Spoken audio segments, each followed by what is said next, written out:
Hi and welcome along to the latest ICT video blog.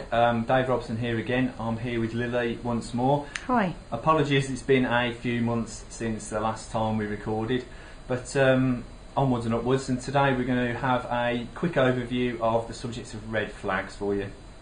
What are red flags and why are they important, Dave? Well, red flags essentially are a warning sign. So just to draw a comparison perhaps, if you were going to the beach in the summer and there were a set of flags out on the beach to help you decide whether you wanted to go swimming or not. Now, if you were to see a red flag, it's very likely it would make you stop and think, consider what you wanted to do, and do you really want to dip your toe in the water. Now, to a large extent, this is what we're going to be looking at today. It's only going to be a brief overview, but what we're trying to establish is, if you see these red flags, is it important and should you immediately panic? So tell us a bit about red flags and how they feature in the anti-money laundering environment. Okay, so within the AML sphere, red flags are really helping you decide if you're seeing something out of the ordinary. I mean, how we're going to really base this on, or what you would do at a high level, the key is to have robust customer due diligence, so good CDD. Not just meaning having all the forms filled in, but having it all completed in a way where the ultimate aim is that you understand your customer and you understand the nature of the relationship. Because once you've got that in place, you're then in a position to decide whether anything that you're seeing is out of the ordinary or is a red flag. One of the key things here is obviously we can't in this short time go through all the different bits and pieces involved, but what I would highlight is for you out there to consider things such as the product, the customer type, the jurisdiction, the delivery channel, because all of these things will have an impact on whether a red flag occurs and in fact how important it is. I mean, just to give you a quick example, if you were say working in the capital markets sphere and somebody attempted a large transaction using cash, that would be very unusual and immediately would wave a little red flag that there might be something out of the ordinary. Equally, if you were perhaps a retail bank customer and suddenly you were getting payments into their account from a number of sources that seem unreasonable or don't tie in with what you understand about their employment, that might be a red flag. And finally, just as a quick one, perhaps under the new payment methods area, somebody's making mobile phone transactions on mobile financial services. You get 30 or 40 transactions come in, all very small, which would be likely with mobile financial services, but just enough so that they're creating a large sum overall, and each transaction is just around about under a transaction reporting amount. So all these things would contribute to you thinking, is there something going on here, and these red flags occurring. Interesting. So is this similar for financial crime prevention and anti-fraud?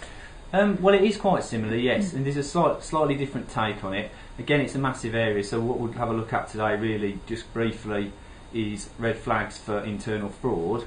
So it's almost a switch around really from what we've just talked about, where in AML we were talking about the customer. In this case, actually, we're talking about to somebody who's working within your organisation, perhaps that wants to, hopefully not, but perhaps that wants to perpetrate some sort of fraud against it. So you can look at maybe behavioural aspects, financial aspects, even procedural aspects. So you've got a colleague, perhaps again, who appears to be under undue stress, is working very long hours, won't take holidays, or even has got some sort of odd new relationship with another colleague, or has suddenly come with a large amount of money that seems to be unexplained. And equally, you may have people who have particularly tight control over accounts and don't want to cede any of that control to anybody.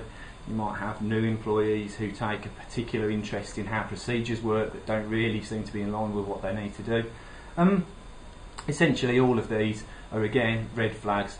Just to make the point again, start waving the red flags. It doesn't mean that anything in particular is happening. It doesn't mean they're defrauding your company, but it's definitely worth you having another look at it.